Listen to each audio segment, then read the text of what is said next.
Steve Bruce is looking to be the first Newcastle manager in over 20 years to get maximum points from the opening 2 games of a Premier League season.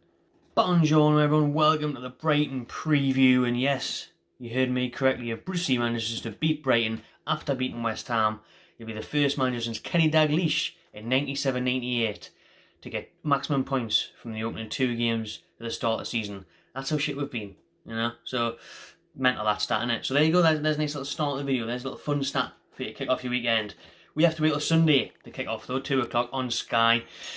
And Newcastle, do they have an advantage because Brighton only played last night, Thursday night, beating Pompey 4-0 I think it was. But they made pretty much 11 changes, I think.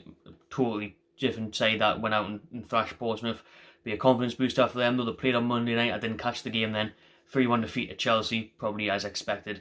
Brighton though was a tricky, tough opponent for Newcastle. Always a really shit game, to be honest. 0-0 City is where we're normally driving into when it comes to Brighton versus Newcastle. But hopefully that can change with our new number 13, not number 9, Callum Wilson, to carry on, hopefully.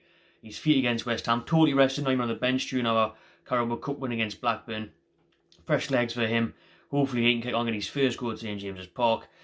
I pray he plays, because, I mean, you've seen the difference between West Ham to Blackburn, because Blackburn was like last year, where there was just no creative outlet, no spark, no nothing. Just give the possession away, not chasing people down. It was lifting to watch the Blackburn game, wasn't it? In contrast to the West Ham game, which was a really good watch. Entertaining, touches around the opposition box, players making runs, crosses into the box, Jamal Lewis getting forward, and Ryan Fraser can hopefully make his Premier League debut for Newcastle after scoring the winner in his debut in the League Cup on Tuesday night. Great to see him, hopefully link up with their old teammate, old buddy, Bournemouth buddies, him and Wilson again. That'll be class to see because we need a combination like that. We need a partnership like that. Or does Andy Carroll still play? Him and Wilson had a class partnership on Sunday just gone, to be fair, against West Ham. Carroll was bullying them, helping a lot out defensively, doing bits up top, linking up well with Wilson, I thought. So, bit of a headache for Brucey. We'll get on to what he's just said in the press conference. That's just literally been 10 minutes ago there, about who's fit, who's not. But I think this is a great chance for Newcastle to continue on this run that we've been doing. 2 wins in a week. We've got more up again next week.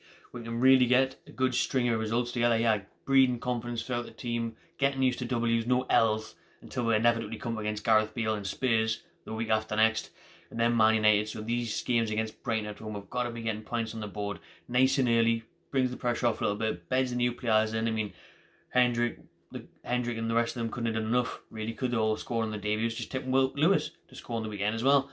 Carry on with that team, carry on progressing, get the 3 points is the most important thing. Just play like we did against West Ham. Just play like we did against West Ham. Not Blackburn, West Ham. I think everyone's arse twitched towards the end of the Carabao Cup game. Not because Adam Armstrong came on and we thought he was going to score. Because St Maximin limped off. And good news to bring you though on this Friday. Brucey said it's still a bit early for Dummett, Matty Longstaff, Shaw and Nebraska. Everybody else seems to be okay and we have a clean bill of health from the other night. Alan St Maximin is fine, so thank fuck for that, because honestly, once that happened, I just thought, why is he risking him when we 1-0 up in a League Cup game against Blackburn, against a Championship side? But we did need fresh legs, and St Maximin still thankfully got fresh legs, so thank goodness he's fit for Blackburn, for Brighton, because, you know, Brighton are going to be stubborn. They've got big, tall centre-backs. They're going to be hard to break down. People like St Maximin are obviously the ones we look to make something happen, and without him, we're a bit boring to watch, really, aren't we? So good stuff, good news that he's fit and raring to go for Sunday. Bruce was asked on the start of the season, he said, we all like to get off to a good start and we couldn't have had a better week results-wise. We've given ourselves a chance to get off to an outstanding start against a very decent Brighton side who played well against Chelsea, I thought. Now let me know, if there's any Brighton fans, get in the comments, let us know the crack with Brighton, or he's playing well, or he's looking good heading into this new season. What were they like against Chelsea? Because I didn't catch that game, just seen the last 5-10 minutes, seen the result and seen the goal, so not much I could judge off, but like I say, Brucey always talks about Brighton up here. He said they're all about possession and retaining the ball. They do it very well. He was mightily impressed by them against Chelsea. And although they may not have got the result they warranted, they did well. And, you know, like I say, they're always a tricky opponent, Brighton. I mean, I've actually got them in my bottom 3 this year because I do just think they lack a bit of quality. I seen Lallana went off injured the other night. Not sure how serious that is now. But you just look against Brighton's team, like, apart from the couple of centre-backs and the keepers, tough, that's what I mean. I think they struggle with someone exciting, or, I mean, they've got a Trossard and then, you know, but for me, there's just nothing about Brighton. They just don't stand out like a Premier League side, and how will that Potter get on, we'll wait and see, but they're kind of a Burnley now, aren't they? Where all the players seem to be shit, but they still seem to pick up results. Don't know how they do it. Hopefully they don't do it on Sunday. That's all I'm asked about. Brucey actually spoke on the potential partnership with Wilson and Fraser starting against Brighton on Sunday. He said they're both quality players, so they'll enjoy linking up with each other again. It gives us a different dimension. I made the difficult decision of not playing Almiron at West Ham. Thankfully it came off, but it's given me food for thought. Kebabs. Because, I mean, Almiron obviously got a wicked assist the other night for Fraser. What a through ball that was. And he gives us that dimension, doesn't he? He's trickier, he's pace, but I don't know, I think I'd start Carroll against Brighton. I would, because like I say, they've got the big centre-backs, Brighton. They've got Dunk at the back there. Would need to be a bit more of an aerial presence and get balls whipped in from Lewis, maybe from Richie, maybe from Hendrick.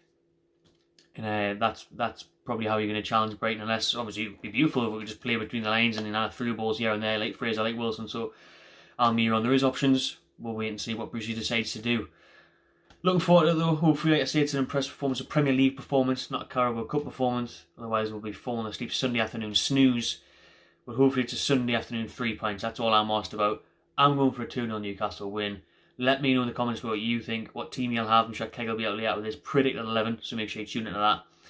Subscribe to the Magpie Channel TV. What's the score going to be? And enjoy yourself.